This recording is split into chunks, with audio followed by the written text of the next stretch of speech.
Hey everybody, it's Jen. Welcome back to my channel. I wanted to do a plan with me tonight in my B6 daily for work. I love this planner so much that I can't even wait till the weekend to set up my week next week. I'm really having fun with it, and I kind of feel like that's usually the case when you get a new planner. But a couple weeks in and I'm finding it incredibly useful the way that I'm using it, and I'm loving it. So what I've got here, I've got my Penny Pages, the Penny Pages B6 spiral. It is the daily. And it's the journaling version. There are several different layouts, and it's I don't know if it's Be Productive with Journaling or something like that. I have my little sweet Kawaii design holographic sticker here. I'm going to be using, these are older $2 Tuesday sheets from Sweet Kawaii Design. It's the Introverting or Introvert kit. I love it. And so it's been sitting in one of my sticker albums for a while. So I've got my full boxes. I have headers and some checklists. I'm going to see how much of it I can end up kind of squishing in on a page. Some date covers, because it's not really enough for me to use. I guess I could use it in my B6 weekly for my to-do list, but I want to use it in my school one. And then I pulled some mild liners. The last couple weeks I was using the Tombow brush markers to kind of highlight things and color them in, but I didn't really have the right colors for this kit, so I pulled some mild liners. The worst one is the green. I didn't have a good green for this. Still green, not quite aqua, but oh well, we shall make do. And then I have to decide, I don't think I have all these colors of mild liners at school. I have several colors of mild liners at school, but I don't usually mix my school and work, or my school and home pens. It's kind of like separated, so maybe I'll need to like take the plunge and mix them. Anyway, so I marked where I was. I'd flipped through, but I haven't covered up any possible names or initials like that. So otherwise I'd show you my week all filled in, but I don't really think that's probably appropriate without making sure there's nothing private in there. So we will forego that. But what I have been doing is, first I cover over this journaling word. I don't need it for what I use this for. For those of you who are new to my channel and maybe haven't watched my videos before, I am a 4th grade teacher. Crazily enough, this is my 19th year of teaching. It really doesn't feel like I should be that old or have that many years of experience, but I do. I guess that's just kind of how it is, whatever job you do. Or, you know, if you're a parent, all of a sudden it's like, wait a minute, my kids are how old? And it's like, well, but I haven't aged. How have they aged? That's not okay. I'll see former students. You know, I see them at school. My school is a 4-5 school, 4th grade and 5th grade, and we are kind of attached to the middle school. We're our own separate school, but we share a few things like the library and things like that. So I'll often see former students as 6th, 7th, and 8th graders. And it's always crazy to me how tall they are. Okay, sorry, I had to pause there. One of my children came in to complain about the other child. So, mom duty taken care of there. Anyway, it's crazy to me how students grow up. It's super crazy. One of my students was my son's cabin leader at Outdoor Ad, and the student is now at Stanford, and he's an adult, and it's crazy because I saw him and I was like, oh my gosh, I think of you. I taught him in 3rd grade, so I think of you as a 3rd grader, and now you go to Stanford. It's crazy. Anyway, okay, so I got this covered up because I do not need that. And then I'm going to go ahead and put these date covers on, and I just cover up the 6 a.m. because, you know, from 6 a.m. to about 7:30, I'm getting ready in the morning. I am certainly not at work with things to do.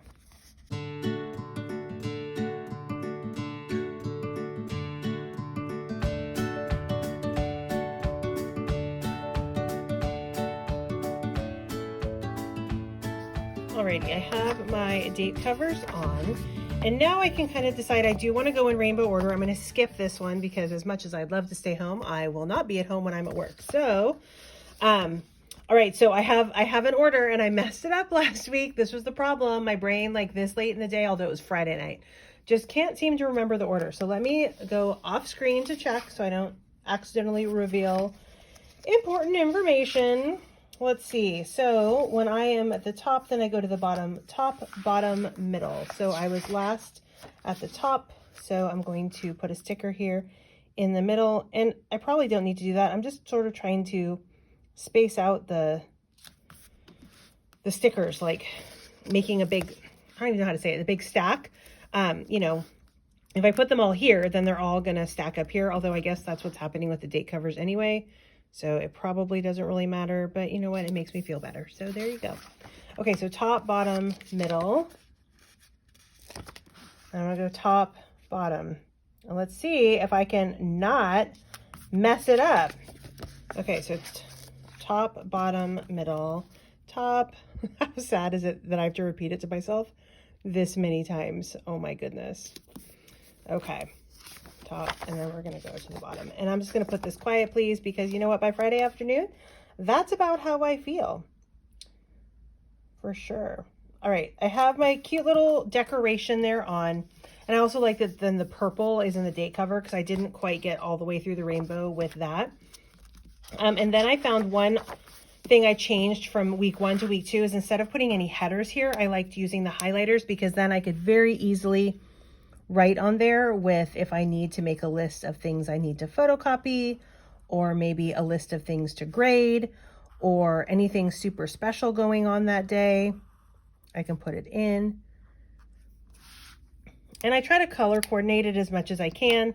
I don't always have, you know, the right color markers or whatever. So it is what it is. Ooh, that matches really well with the bottom kind of yellow color. All right. I have a funny story to tell you about school. So this is one of my most favorite lessons every year. When we get to kind of informational writing, I just realized, hold on, as I'm doing this. Oh, I do need to do another, hold on, I didn't highlight or I didn't color in quite enough. Okay, so as we get to informational writing, one of the things that we teach in 4th grade is, you know, expanding your evidence. So not just having evidence from your own life. And right now we're in persuasive writing. So it's kind of right before we get to informational, and we are searching for some broader evidence. So we go out into the world of the internet, which is always exciting with 4th graders. And we start to look for information, then we can cite our sources and say where it's from. And one of the things we talk about is, you know, some information is better than others. You look for sources, or maybe you recognize the website, or you recognize an expert, or, you know, something like that. And then a really big lesson is not everything on the internet is true. That just because it's on the internet doesn't mean that you should believe it. And there's this great lesson that a teacher on my team shared a few years ago, and it is so much fun. So you assign it to the kids. I assigned it on Google Classroom, and it's just a Google slide, and they're supposed to fill in some questions. Well, you tell them that what you're researching that day, just to kind of, you know, get a baseline on, you know, how do you research? You know, what do you know about researching? Can you pull out information from a website and so on? And the website that you link to is about the Pacific Northwest tree octopus. And it's an entire website created by somebody. I'm assuming a teacher, because it's perfect for this specific type of activity. I don't know if it was by a teacher or not.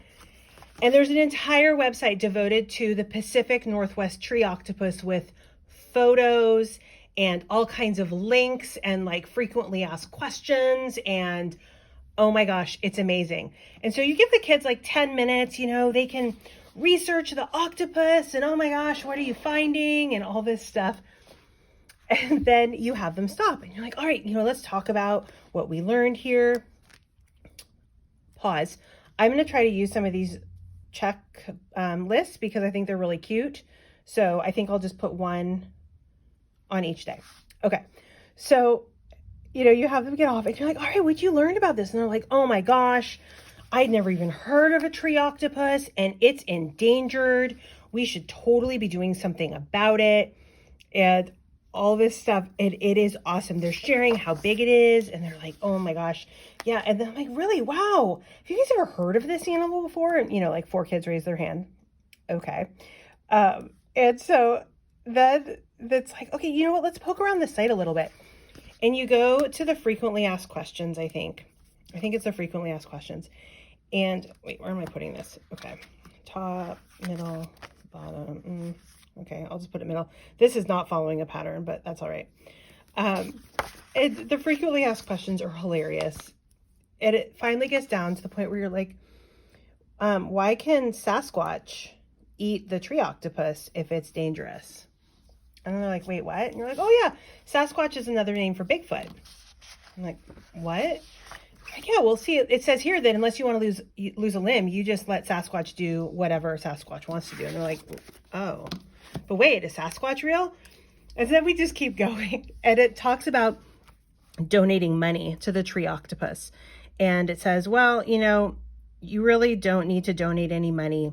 But if you must, if you feel just really compelled to donate money, what you do is you go to the forest in the Pacific Northwest and you take a dollar bill and you hold it up really high above your head. And then you wait.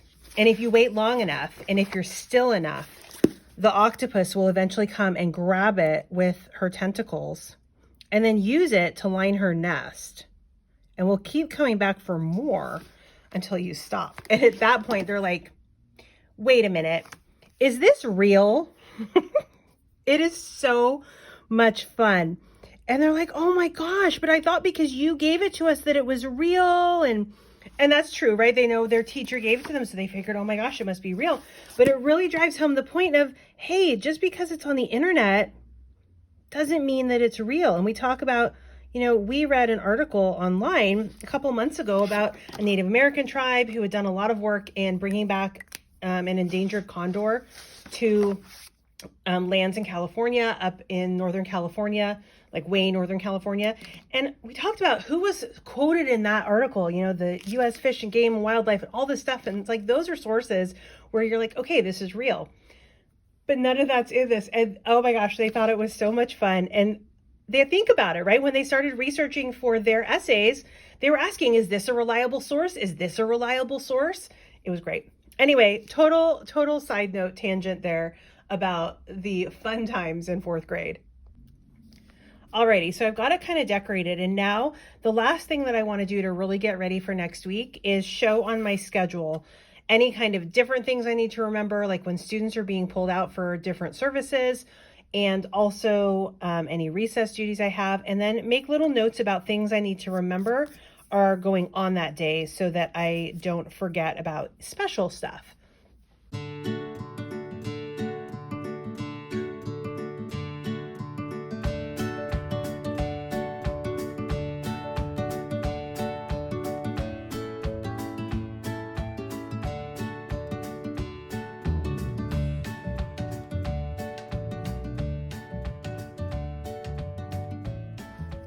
Alrighty, I think that does it. Thanks for hanging with me while I put together my week next week for school.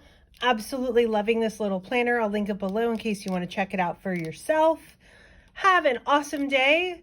Happy Friday Eve. I'll see you next time. Happy planning.